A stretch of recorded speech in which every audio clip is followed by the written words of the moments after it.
Everyone, Greg Heilman here with The Sound on Stage. Welcome to a very special episode of Behind the Curtain with The Sound on Stage. Today I'm joined by three special guests, all involved in some way with Ingvar the musical, about IKEA founder Ingvar Kamprad. And this is, I saw the show on opening night, and we'll get into the show a little bit, but we're joined by Klas Abrahamsson, who's the co-writer of the original Swedish version and the original lyricist of the show, Ann Henning Jocelyn, and the English translator, who took the Swedish version, translated it to English, of which this production here, which is directed by our third guest, Christopher Kidder-Mostrom, who is the artistic director of Latitude Theatre and the director of the show. And first of all, welcome to the show. I'm so glad to meet the two of you and to see you again, Christopher. So let's talk about the how this musical came about. So IKEA is one of those brands that everyone knows. I think it's ranked within the top 10 most recognized brands, along with Disney, Coke, and et cetera. The list goes on in the world. And it's such a central part to our American consumerism and capitalism. I don't know anyone who has never bought a piece of IKEA furniture. So I guess what made you and Eric decide to create this musical and take this perspective? Because it's this perspective that we, as Americans who do the shopping at IKEA, don't really see. We don't know how it started, what the kind of the pathway to where it, became what it is today. So how did you guys decide to start that? Well, when we got the proposal from a theater in Germany, actually, Deutsche Schauspielhaus Hamburg, because they asked us, do you have any Scandinavian idea that you can do? And Eric is Swiss, but with a Swedish mother, so they called him, and then we did start to discuss. We had a couple of ideas, and the reason they wanted a Scandinavian theme was that they could co-produce it with a festival. So that was the reason. So we discussed quite a few ideas, and then we went for lunch, and in a bookshop we found the biography about Ingvar Kamprad, the IKEA founder. And that IKEA was one of the ideas we had discussed, And I looked at it, and I read it, some pages, and then I thought, well, hang on, this story is familiar in a way. This is not the ordinary biography. This is kind of a gospel. I mean, this is the story of a person who is come from nowhere and then are developing, furniture for every people can afford. I will make everyone have nice homes. I mean, it was described in that kind of gospel. So we discussed, hey, this is like this story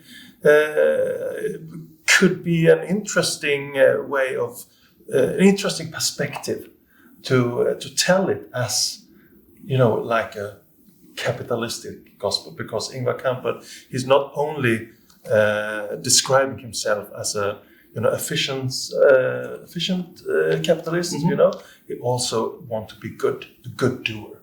So and then we start thinking about that. Then we presented that for the theater in Hamburg, and then said, okay, sounds weird, but let's try it out, make a draft, and that was the original reason. Was it always going to be a musical? Well, by our history then, Eric and me, was that we wanted to do something new for both of us. And he is a classical scholar composer, went to university for I don't know how many years to study composing, but he had worked with mainly with pop music, popular music in different that already existed, making this kind of shows that added pop culture music from different kind of pop culture references. Mm-hmm. So he wanted to do his own composition, and I wanted to write for musical because I had already only written for ordinary spoken theatre. Sure. So that was, well, if we're going to work together, if we do this idea, let's have them singing all through it like an opera. Though the form we chose was an oratory, actually. I don't know if you realized that when you saw it, Yeah. It's a choir, and then somebody takes the part, and then when they're finished, they go back to be a part of the choir, and then suddenly somebody else is another character, and so forth. Yeah, I think it's interesting that way in how this ensemble, this group or troupe, all play different roles throughout. Yeah. They step into one, and then there's callbacks to those at certain times as well. Yeah. So they have to come back out and play an aunt or a grandmother or something. Yeah. No, but the original idea was, well, if we're making a gospel, we were very inspired by this kind of, oratories and passion. Do you call it passion plays? Passion play, Yes. That the religious tradition in Germany, it's very, very. It's still quite living tradition there. So we wanted to do it like that.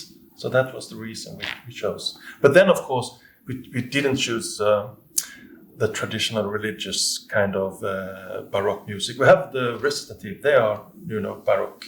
Mm-hmm. Did you say that Baroque? Yeah. Baroque music style. But then we choose Swedish folkloristic music to run through the. Yeah, there's a nice music balance scores. of musical styles. You think so? Yeah, I'm glad to hear. Yeah, and it's also funny. It is extremely funny, and it's one of the funniest shows I've seen this year. Okay. Thank you. Which brings me to my next question, because it's got some serious undertones to it as well. So there's comedy, but Ingvar isn't necessarily you say he tries to be a good person. He's not necessarily No. a good person. No. He gets wrapped up in this capitalism, and so there's a lot of underlying messages about that. How did you work that balance? Because it is balanced very well. And did you try to focus on the humor first and sort of the messaging underneath, or how did that balance work? And we just decided to focus on both at start. And I really enjoy myself when this kind of, I hope, quite drastic humor. I mean, it's sometimes it's very, in a way, a very high philosophical level, and then it just crap. Can I say that? Yeah. And it goes Yeah. between that in a hopefully not very predictable way. So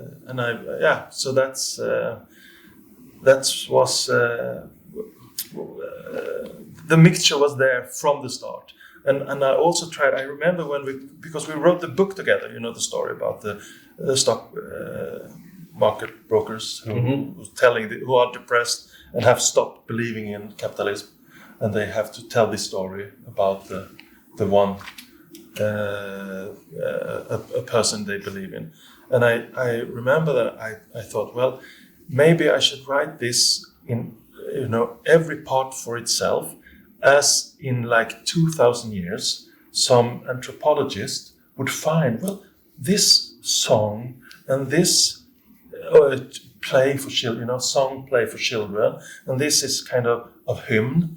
It seems that they are origin from the same source in a way. So I wanted to make every part different. And Eric also made the music different genres. Sure. And so we made a puzzle, because there are some quite familiar books around that are not origin from one source, that are, they put together with different authors who we don't know who they are, and put it together and say, hey, this is a book that is solid and and consequent, which it's not. So that was. Does it make sense? Oh, absolutely, Yeah. absolutely. And it works though. And I guess my next question, and this is going to segue into a discussion around the translation. How is it received over in Europe and in Sweden? Here, it's clear it's received very well. It's funny, and it hits its mark with its messaging, especially in our current political environment where capitalism is, in some could say capitalism has run amok. It's in everything we have here right now. So, but in countries where at least the perception is they're more socialist, how is this received over there? Very well received, I have to say, both in Germany and in Sweden. Where it opened the year after in Sweden, so it opened in translation, but in German translation, and then it had opening. So it was, but it was also a bit controversial. I mean, I've been sitting in this kind of discussion on radio, for example, and defend why we did it and how we did it, and also some discussions on theaters and so forth. So it was not. It was not only. Everybody didn't love it, but enough people thought it was both funny and hopefully quite inspiring and of some kind of importance, I hope. Yeah, for sure. One other question. We Americans, I think, are very proud of the fact that we get our education from pop culture and not from doing research. I mean, I'm saying that sort of sarcastically. Okay. Yeah. So there's an educational aspect of this as far as a version of Sweden that we're introduced to. Yeah. Is that how much of that is realistic? We have the people with the fish on their heads and the ponytails and things like that. Pippi. Pippi Longstocking. Yeah. So is there a lot of that sort of caricature of Sweden in a way? We are mocking with a cliche, some kind of cliche Sweden that never really existed, and just in some book for children and some fantasies. So, but it's also the picture of Sweden that IKEA sells. Mm-hmm. Yeah.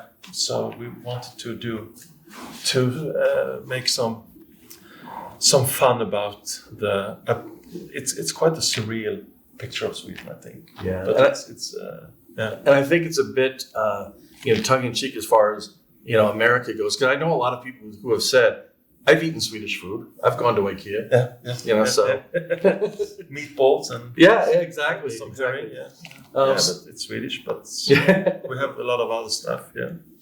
So Anne, moving on to the translation. So what was that process like? I guess first, how did the play come to you? How did you? Well, that was quite logical because Klas and I had the same agent in Stockholm, and she had read Klas' play and was asking herself who could do an English version of this, because that's bound to be international interest. And she came to me, and I was a bilingual playwright, and said, do you think you could do something with this? So that was easy enough. And that was about the time that the play was first shown in Sweden, so it was at an early stage. And then, of course, for me, the first thing to do was really to familiarize myself with the spirit of the play and find the dynamic in between the lines and the tension between the playful and the serious part of it, which is what gives the play its very unique character. So that was the first thing. But then, of course, when it came to actually finding the words for the text, the first thing I had to look at was the music. And I had a video of a Swedish performance in front of me all the time, because for me it was the first time I was translating a dramatic text that was all set to music.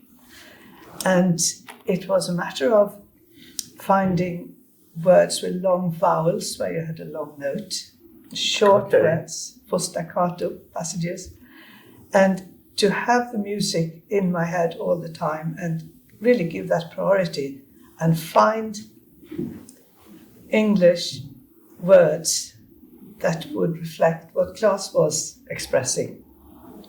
And fortunately, I find that English has fantastic resources, more so than most languages, I think, and has a vast vocabulary to choose from. And it was a huge challenge, but also very rewarding, and I had a lot of fun doing it. But of course, this was the first time I saw the English version actually come to life. Oh, wow. And it was amazing to see that it Yeah. worked. Yeah, it's a lot more complicated than I think I could even imagine. Because like you said, you can't just translate words to words. You have to understand the heart of the story. Do you have a musical background as well? No, not personally, but I've always been involved with music in one way or another. Did you find that more challenging because of the musical piece? Well, it was an extra dimension to my work, but it was also very stimulating. Okay. Is there anything different from the translation? So if somebody who is bilingual saw either the German or the Swedish version and then came here and saw the English version, is there anything different that you just couldn't translate from one to the other? No, I hope not, because I went to some lengths to ensure there wasn't. Yeah, it sounds that way. It sounds like Klas is the person to judge. Yeah, well, of course, every language has its challenges and its opportunities. So there's some, some things that are very specific to certain words, for example. Yes. That Yeah, in there are Swedish limits. you can do it. It has a double meaning that it doesn't have in English, for example. On the other hand, there are some English words that has that double meaning in this production.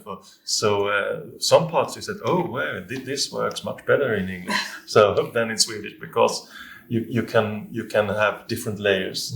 So there are differences. There are something that might not come through the same way in the English version. On the other hand, there's some things that becomes better. So it's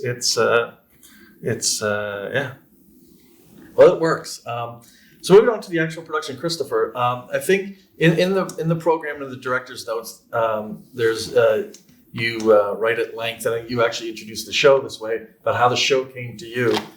If you could give us sort of the short version of that, as well as how this show sort of fits into Latitude's vision. Yeah.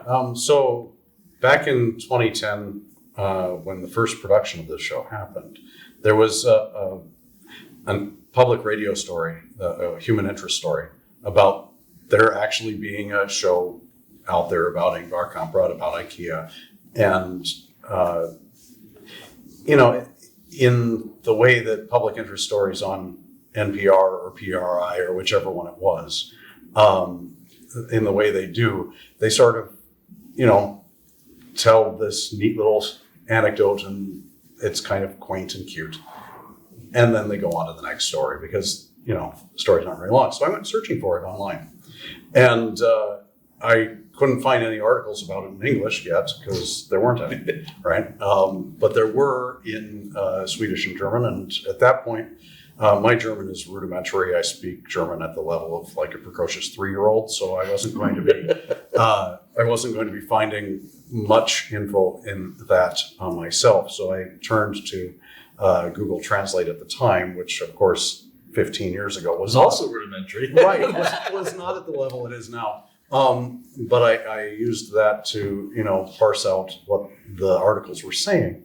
And I ascertained at that point that, darn it, I wanted to bring this show to America. And at that point, I was running a company in Chicago that did nothing but translations. So I fit really well into the mission. But I never managed to pull that off. Never talked to the right people, never figured out how to do so. So over the years, I would periodically check to see if the show had been translated, if it was available for rights. And shortly after the pandemic, I did that same search that I often did and came across the fact that Ann had translated it and that it was available for production. And I sent her an email. And she connected us with the publishing company, and now we're doing the show. And 15 years later, I have been telling people about this show and how I thought it was wonderful and should happen for a decade and a half. And to actually finally be able to make it happen is really rewarding, if nothing else. I think there's much more to it than it just being rewarding. I think it's a really good show, and it fits into our this new company's Latitude's mission, which also includes translation, but it's to do world theater from our world and parallel worlds, which affords us a little more leniency within what we can do. As you know, we've primarily done British themed stuff up till now because it was easy to get a hold of. But now we are going deeper into translated works, which we do monthly readings of translated works already. We're doing one of Ann's in August at St. Andrew's Pub. And the translated work is important to me. I'm a literary translator of Spanish works into English, and I think America is at its best when we learn from other people. Absolutely. And incorporate that into what we've got, which, is how English works. Yeah. We're talking about English, the language. The language is an amalgamation of almost every other language. Exactly. Yeah. And there's so much we can learn from other people that we have done throughout our history. And if we continue to do that, good things happen. So I like bringing shows from other places and putting them on that people would have no other way of seeing. And so we do this show. We get a glimpse into Sweden. We get a glimpse into the Irish English that it came through. We get a glimpse into the image of Sweden, knowing that it is satire, as opposed to this is a slice of life. This is not. It's not a Strindberg play. We're not getting into ultra realism. We are having fun with it, and the fact that we learn a little bit about the comedy of the people who are not from here.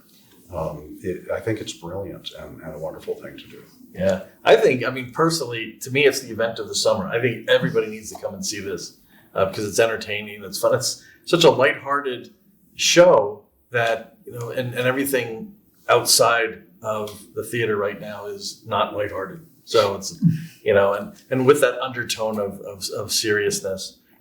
Casting. You have some incredibly talented people in this cast. Vocally, you have some superstars. Comedically, everybody hits their marks. How did you go about the casting? What were you looking for when you were looking to cast this? Well, in truth, a lot of it we were able to cull from people who auditioned because they thought it was just an amazing thing that they had to try, which brought out some people that we had never seen before. We do have some of our core company members in the show, and we worked with the man who plays Ingvar, Brian Pushu. I had worked with at Taproot when I was their fight choreographer for a number of shows, and he's just a joy to work with. He's very playful, very talented, and very charismatic, and makes everything work. He's putty in the director's hands. It's amazing. So when I knew we were doing the show, I recruited him directly before the auditions.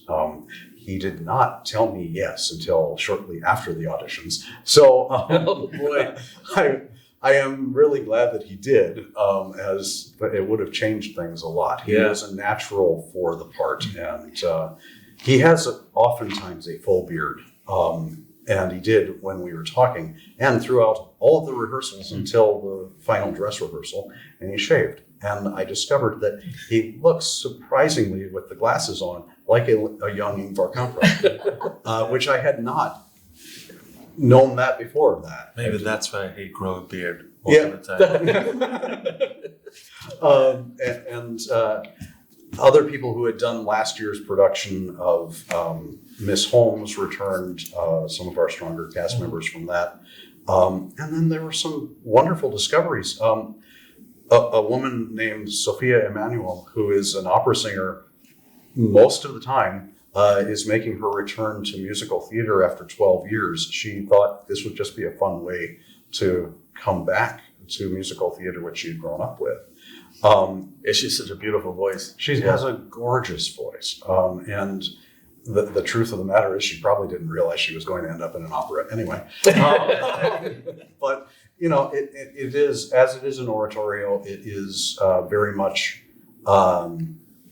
still in that mode as opposed to what theatrical music would normally be assumed to be.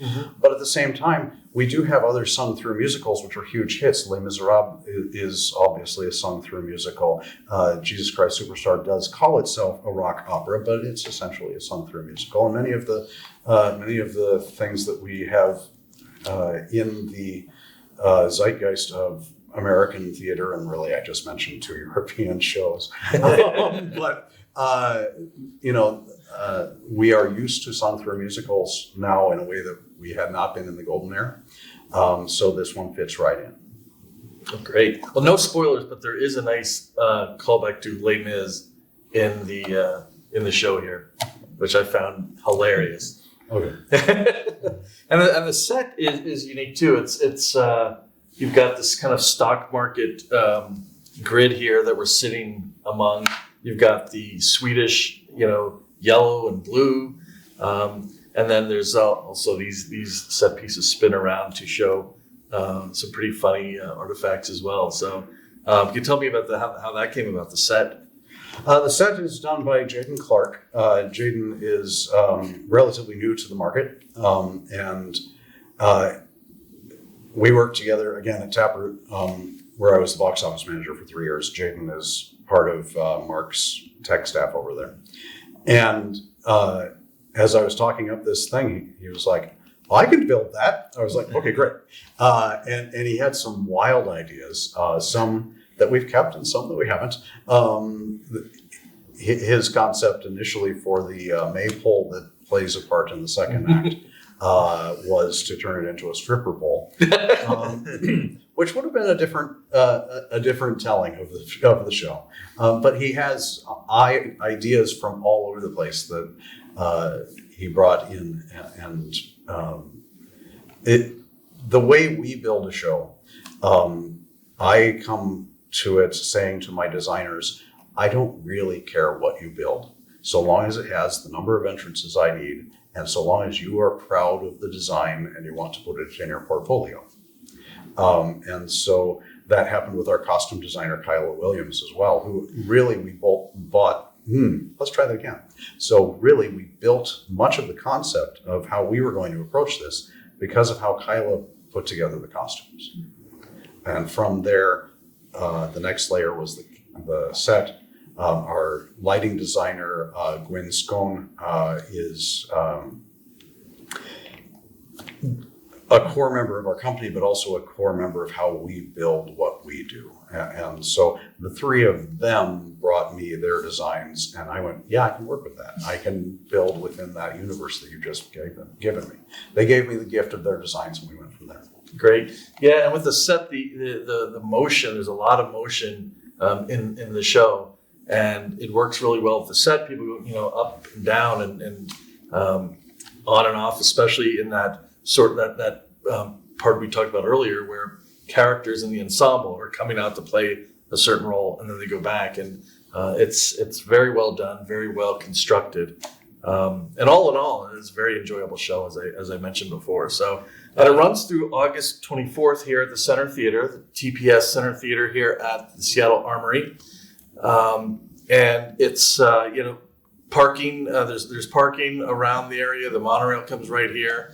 So it's easy to get to. And if, unlike me, you come during a weekend when there's no other big events going on, like the Bite of Seattle, then it won't be so crowded. But I think it's a good time of year. Seattle Center, is always hopping, regardless of the time of year. So, great place to come and see a show.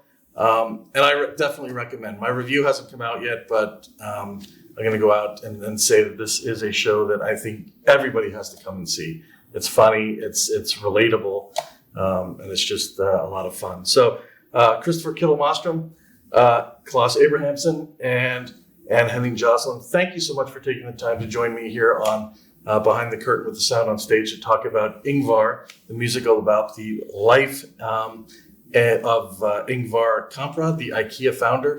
Do you guys have any IKEA stories or a history with IKEA? Mine is, the only thing I can say is I grew up and went to the first U.S. IKEA store in Plymouth Meeting, Pennsylvania, near where I grew up. But how about from the European side of the house. Is it as popular there? I mean, I don't know if you have any insight into how popular it is here. Like I said, I don't know anybody who hasn't purchased a piece of IKEA furniture at some point in their life. Is it the same in Europe? For me, it has been the go-to store for furniture all through my life. And also when you're supposed to buy or want to buy, like candles and things for a kitchen or whatever. Oh yeah, we So have all it's- of our little kitchen. Yeah, appliances. so it's I can't remember one certain story about this until this production went on. Then I have some anecdotes, but I'm not sure that we have time for that because it was quite it was quite interesting. What you at? Well, I'm based in Ireland, and we have been doing holiday lets for many years and relied completely on IKEA. We're in a remote part on the Irish west coast, and they deliver within one day. And not least important, they supply me with a herrings and callous caviar that I can't live without. And there's nowhere else in Ireland to get those. Only this morning I got an offer for a discount on the table that I'm not going to buy. But no, I'm on their list as a good customer, I must say. Yeah, I've never heard of a lingonberry before IKEA. I will say that. How about I you, get Christopher?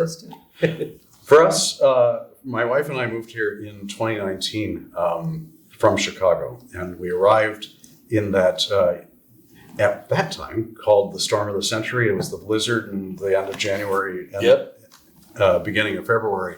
And our belongings were trapped somewhere in Montana, unable to get here for about a month. And so we actually populated our entire apartment with IKEA furniture so that we had something to sit on and sleep on for that chunk of time. And I'm glad to say that our marriage survived putting those all together. As it is often reported that assembling IKEA furniture can be a true test of a relationship. And so IKEA holds a fun place for us.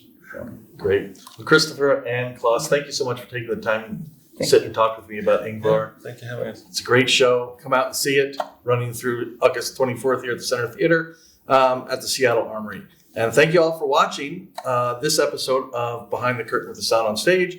I'm Greg Heilman. Until next time, I will see you at the stage door.